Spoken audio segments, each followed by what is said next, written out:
السلام علیکم دوستو، کیسے ہیں آپ؟ امید ہے کہ آپ سب خیریت سے ہوں گے۔ جیسا کہ آپ سب جانتے ہیں کہ ہم بیربل سیریز کا آغاز کر چکے ہیں اور اسی سلسلے میں کہانی کا پہلا حصہ ہم کل آپ کو سنا بھی چکے ہیں۔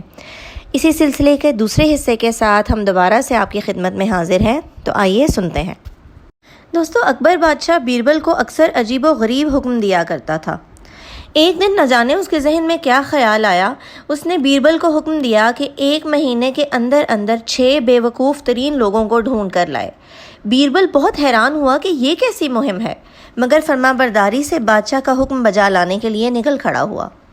راستے میں اس نے ایک شخص کو دیکھا جو کہ گدھے پر بیٹھا تھا اور گھاس کا ٹوکرا سر پر اس خیال سے لاد رکھا تھا کہ اس طرح وہ گدھے کا بوجھ بانٹ رہا ہے۔ کچھ اور آگے چلا تو دیکھا 2 لوگ لڑ رہے تھے۔ پتہ چلا کہ لڑائی کا سبب یہ ہے کہ ان میں سے ایک اپنے خیالی شیر کو دوسرے کی خیالی گائے پر چھوڑ دے گا اور وہ شیر اور گائے ان کو اللہ تعالیٰ کی طرف سے تحفے میں ملیں گے۔ چلتے چلتے شام ہو گئی تو بیربل نے دیکھا کہ ایک آدمی قدرے روشنی میں کچھ ڈھونڈ رہا ہے۔ پوچھنے پر پتہ چلا کہ اس کی انگوٹھی گم گئی ہے، لیکن وہ ذرا دور ایک درخت کے نیچے گمی ہے، مگر چونکہ وہاں اندھیرا ہے اس لیے وہ روشنی میں انگوٹھی ڈھونڈ رہا ہے۔ دوستو، بیربل ان چاروں کو لے کر بادشاہ کی خدمت میں حاضر ہو گیا۔ بادشاہ نے سوال کیا کہ باقی 2 بے وقوف کہاں ہیں؟ بیربل نے کہا، بادشاہ سلامت، جان کی امان پاؤں تو عرض کروں۔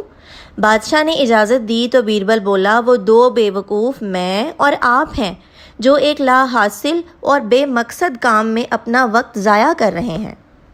جی تو دوستو، کہانی تو آپ نے سن لی، اب بتائیے کہ آپ نے اس سے کیا سبق حاصل کیا؟